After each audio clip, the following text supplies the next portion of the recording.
will happen? And my answer is I don't know. The question from Jose Pizarro's staff at his London restaurant echoed around the country. Can my job be saved? 4 months after the Chancellor's photo op trying to lure people into restaurants, hello, he was back in a restaurant this morning, this time water and hand sanitizer on the tables only, with representatives of the beleaguered hospitality industry announcing the government was quadrupling help to prop up jobs in the sector. These changes mean more employers can access the scheme and more jobs will be protected. Only 4 weeks after the job support scheme was born, it's been radically rewritten. Staff had to work at least 33% of their normal hours to benefit. That's been cut to 20%, 1 day a week, to ensure more people are covered. Originally, employers had to pay 33% of wages for the hours not worked. Now they'll have to find just 5%. Clearly, this is what we're announcing today is billions more going in to support the UK economy, to support jobs and livelihoods, and that's right. There are also grants for councils stuck in Tier 2 to distribute to businesses who are losing business because of restrictions but haven't been forced to close. The Mayor of Greater Manchester, which has had to cope with those restrictions for 12 weeks, suggested the help was only coming when London had entered Tier 2. Why has it taken London to go into Tier 2, for Tier 2 support to become a national issue? It looks as though we're going to go into Tier 3 next week. In Nottinghamshire, clinging on to Tier 2 status for the moment, a subdued welcome from one landlord who'd have liked this help to have come earlier. It is an improvement. It is a little bit late. Should have come a lot sooner than it has done. You know, there's already loads of pubs in Nottingham that have closed or due to close probably this weekend. Grants available to the self-employed will rise from just under £2,000 to a maximum of £3,750. There'll also be grants of just over £2,000 a month for businesses in Tier 2 areas that have not been forced to close but are being squeezed by restrictions. The aim of the whole package, especially the massive extra state subsidy to those on reduced hours, is to save jobs. Many are already lost. Before the crisis, I had 134 employees, and I have to say now it's less than 80. And I don't know, even with the new announcement from the government, I think I will have to cut even more. All the family here, all my suppliers from here,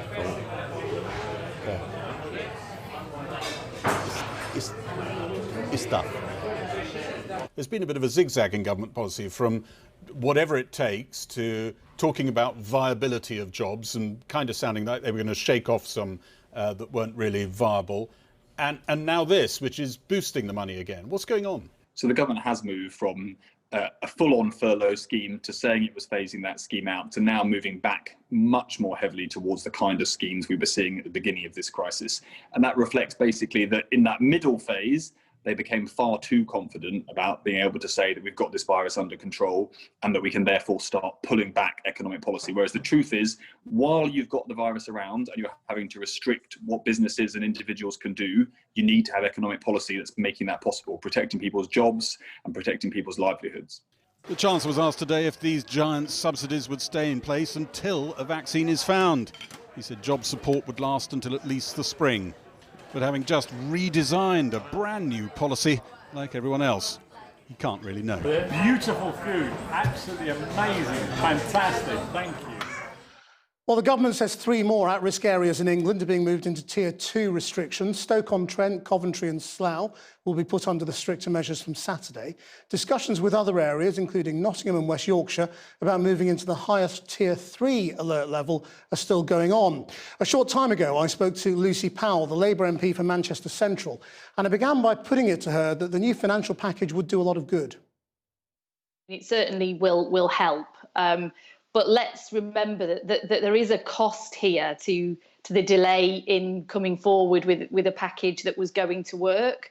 The Chancellor said a few weeks ago that this was his sort of final package. Many businesses will have then sat down, done the sums, done the spreadsheets and so on, and realised that they couldn't make it work. And they will have already made decisions to lay off staff and to reduce the size of their business in the meantime. So yes, it's welcome news, but definitely will be a cost to not acting sooner, as the government really should have done.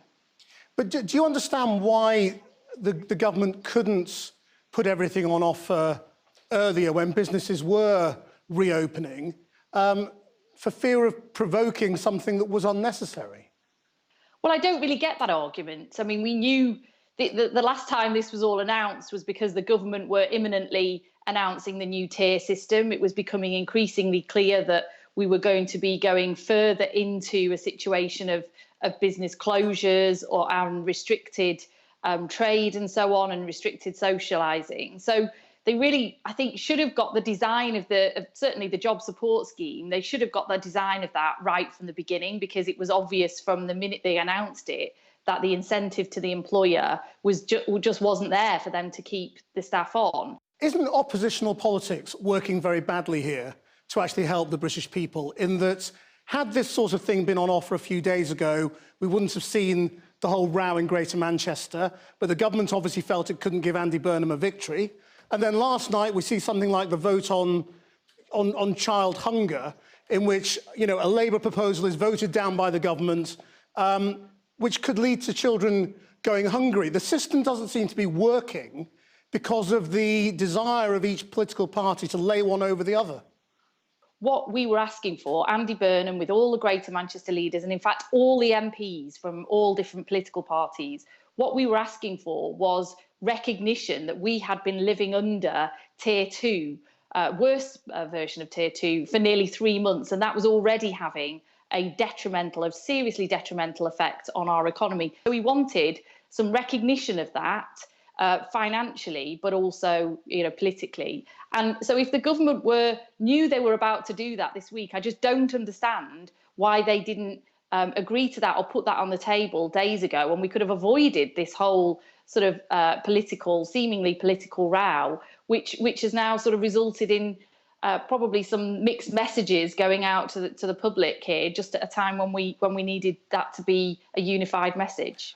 And I just don't understand the free school meals issue. It's a very small amount of money in the grand scheme of things, but, you know, for some reason they decided to sort of set their teeth against it, and I think, you know, on their part that is sort of bad politics, really.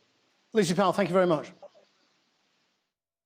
Well, the UK government wouldn't make anyone available to appear on the programme, but we're joined now by the Conservative MP David Simmons. Let's just begin with that question about free school meals that Lucy Powell was talking about, because that was last night. You were one of the people who voted against this Labour proposal. Can you just explain to children who are going to go hungry this half-term why you voted against giving them food? Well, any mum or dad who's worried about the situation as we go into half-term will know, either from their school, from their local authority, or indeed if they contact their MP, they can be put in touch with access to the wide range of support that was available. And we heard about that in the House of Commons last night, a very compelling argument from the government about a combination of increases in universal credit, additional local authority funding, the work that's available to ensure that people can access the benefit system.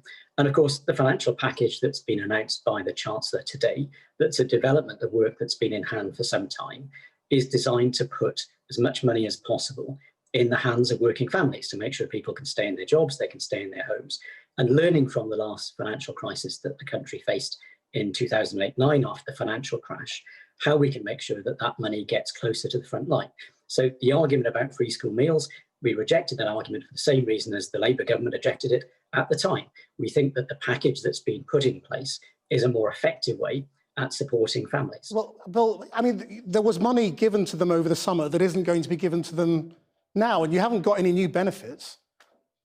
Well, as the Secretary of State explained in Westminster, clearly we had an unusual situation where schools had been closed for a long period of time. Families who would have been normally getting a free school meal weren't able to access that because their children weren't in education. Okay. And so additional resources were put in to help deal with that situation.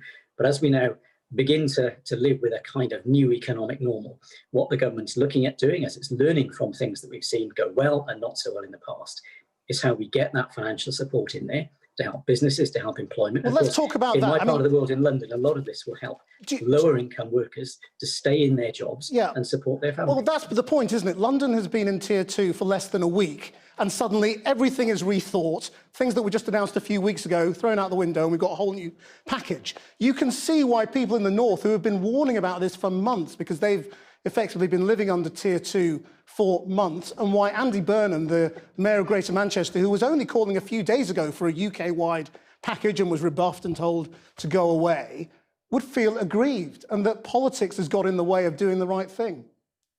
One size doesn't fit all, and I entirely accept what Lucy is saying. Clearly, the sooner people know what's going to be available, the better. And I think it's welcome, for example, that the Chancellor has made a number of the elements of this retrospective, because he's recognised from the information that's been coming in, the representations that members of Parliament and local councils have made, that additional support has been required for particular types of businesses. And things like Eat Out to Help Out, that's helped businesses in certain circumstances where you've got a lot of jobs dependent upon working in hospitality and in catering. Other areas where, for example, there are a lot of retail businesses require a different approach. And we recognise that the city of Manchester, London, and all the other parts of the country that are facing these challenges, they do have very different local characteristics. How is a self-employed... The London economy is different from there, and therefore it does require a different, a more nuanced response. How is a self-employed taxi driver, who is now going to get up to 40% of what they were getting before, supposed to feed a family? The scheme is designed to make sure, based upon what we know from people's tax records, that there is money going into the system that will keep them going. And of course, as many of us will know, in London and other parts of the country, many of those people are able to carry on trading, to carry on working, so they're able to earn some income from their normal job, but recognising that that income will be reduced, they are able then to get a top up from the government to provide them with additional support. And all of this, as the Chancellor said right at the start of this crisis, was about seeking to put the economy into a kind of deep freeze, so that as we manage to get a grip with COVID, whether that's through a vaccination or whatever the future holds, we're able to see those jobs, those businesses come back to life, and people prosper again. David Simmons, thank you very much indeed.